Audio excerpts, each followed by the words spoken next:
காமராஜர் அவர்களுக்கு திமுக செய்யக்கூடிய விஷயங்கள், துரோகங்கள், இருட்டடிப்புகள், அவரை எதிர்த்து பேசுபவர்களை வளர்த்து விடக்கூடிய செயல்கள் அப்படின்னு சொல்லி பல விஷயம் அப்பப்போ அந்தந்த நேரத்துக்கான செய்திகளா பேசிட்டு இருந்தோம். இப்ப எல்லாத்துக்கும் மூத்தாய்ப்பா வந்திருக்கிறேன்னா, முதலமைச்சர் மு.க.ஸ்டாலின் அவர்கள் காமராசரின் மகன் போல கருணாநிதி அவர்கள் இருந்தார் அப்படின்ற விஷயமும், அவருடைய இறுதிச் சடங்குல அவருடைய உடல் அங்க செய்யும் போது அவர் எப்படிலாம் இருந்தாரு, காருடைய ஹெட்லாம்பை போட்டு விட்டு தான் அவங்க குழியே தோண்டினாங்கன்ற அளவுக்கு பேசியிருக்காரு. ஒரு மகன் போலதான் நடந்துகிட்டாருன்னு சொல்லியிருக்காரு. இபிஎஸ் அவர்கள் குற்றச்சாட்டுகள் முன்வைக்கிறார். அவர் பூத உடலை அடக்கம் செய்வதற்கு மெரினாவில் இடம் கொடுக்கல அப்படின்ற குற்றச்சாட்டை முன் வச்சிருந்தார். ஓரளவுக்கு மக்களுக்கு உண்மை தெரியும்.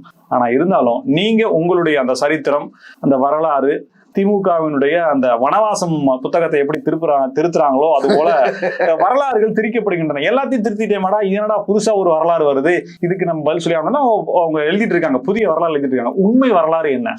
புதிய வரலாறு எழுதினாலும் சரி, பழைய வரலாறு படினாலும் சரி, எப்படி பார்த்தாலும் பெருந்தலைவர் காமராஜருக்கு கருணாநிதி செய்த துரோகங்கள், கருணாநிதி செய்த பல்வேறு எதிர்ப்புகள், கருணாநிதி புகழை இரட்டடிப்பு செய்ய வேண்டும் என்பதற்காக இந்திரா காந்தியுடன் கைகோர்த்து கொண்டு அவர் செய்த நிகழ்வுகள், இது யாருமே தமிழக மக்கள் மறக்கல. குறிப்பா பெருந்தலைவர் காமராஜர் தொண்டர்களும் நாடார் சமுதாய மக்களும் மறக்கவே இல்லை.